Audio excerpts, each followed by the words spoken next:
नमस्कार, आदाब। फैजान फारूकी नाम है मेरा। इस वक्त आप देख रहे हैं the public view. Kangana Shivsena को बाबर सेना कह रही हैं, उद्धव ठाकरे को ललकार रही हैं, एक राज्य के मुख्यमंत्री से तू तड़ाक करके बात कर रही हैं, उनसे प्रेरित होकर भक्तों की सेना उन्हें नपुंसक मुख्यमंत्री तक कह रही है।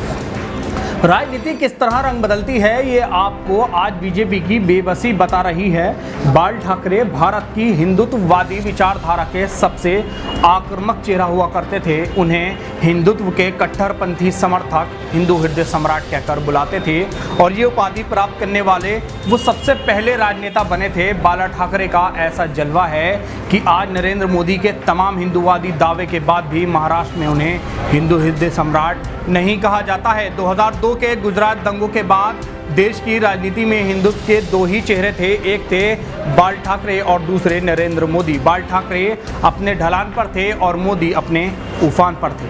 ठाकरे की बढ़ती उम्र के कारण देश की हिंदी और पश्चिमी पट्टी में नरेंद्र मोदी ने बहुत जल्दी स्पेस को भरने का काम किया और इसमें साथ दिया था कॉरपोरेशन घोषित दोगले पत्रकारों ने, जिन्होंने हिंदुत्व जैसे उदार धर्म को कट्टरपंथी मोदित्व कहकर ब्रांड मोदी को भारतीय राजनीति में लॉन्च कर दिया। 2002 के बाद मोदी के समर्थकों ने शिवाजी महाराज से लेकर पटेल तक का संघीकरण का प्रयास किया। यहाँ तक कि महात्मा गांधी को भी संघ ने अपना लिया। संघ छत्रपति शिवाजी को शुरू से कट्टर हिंदू नायक बनाकर पेश करते हैं, लेकिन वो भूल जाते हैं शिवाजी महाराज सभी धर्मों का सम्मान करते थे। शिवाजी महाराज ने अपनी राजधानी रायगढ़ में अपने महल के ठीक सामने मुस्लिम श्रद्धालुओं के लिए एक मस्जिद का ठीक उसी तरह निर्माण कराया था जिस तरह से उन्होंने अपनी पूजा के लिए जगदीश्वर मंदिर बनवाया था। उनकी नौसेना की कमाल सीधी संभल के हाथों में थी। जब छत्रपति शिवाजी आगरा के किले में नजरबंद थे, तब कैद से निकल भागने में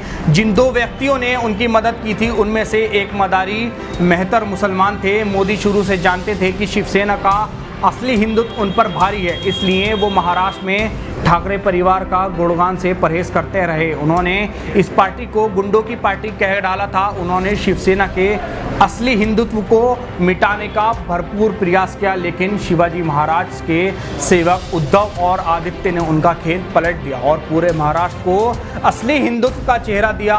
मोदी जब गुजरात के मुख्यमंत्री थे, तब अटल जी ने उन्हें राजधर्म का पाठ पढ़ाया था, लेकिन मोदी शुरू से ही गुजरात को हिंदुत्व की प्रयोगशाला के तौर पर देखते रहे। उन्होंने 10 सालों में गुजरात में हिंदुइज्म को मोदीज्म बना डाला। उन्होंने लोगों को सनातन उदार हिंदू धर्म के असली विचार से दूर कर दिया। 2019 में जब उद्धव ठाकरे ने मुख्यमंत्री का पद संभाला था, तब लोग उन्हें कमजोर और ढीला मुख्यमंत्री समझ रहे थे और कुछ लोगों ने उन्हें पवार के हाथ का खिलौना तक कह दिया था।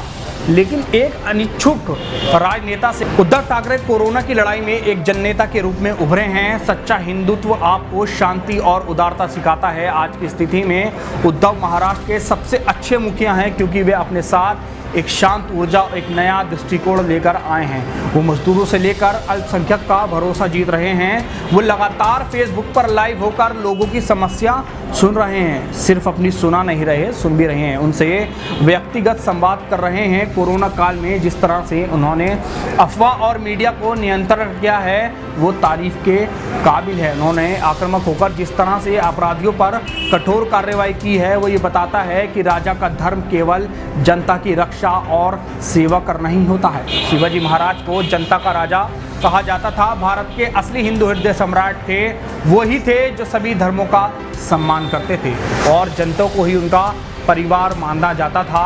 उद्धव ठाकरे को एक ऐसे पारिवारिक व्यक्ति के रूप में हैं जो लोगों को उस प्रेम के शांति से, इस संकट से बाहर निकाल रहे हैं। उद्धव ठाकरे के इस राजनीति से महाराष्ट्र को एक और जनता का राजा मिल गया है और सच्चे हिंदुओं को उनका असली हिंदू सम्राट मिल गया है। उद्धव ठाकरे वाकई एक सच्चे हिंदू हृदय सम्राट बनकर उभरे हैं। ऐसी और खबरों के लिए देखते रहिए हमारे चैनल द पब्लिक व्यू।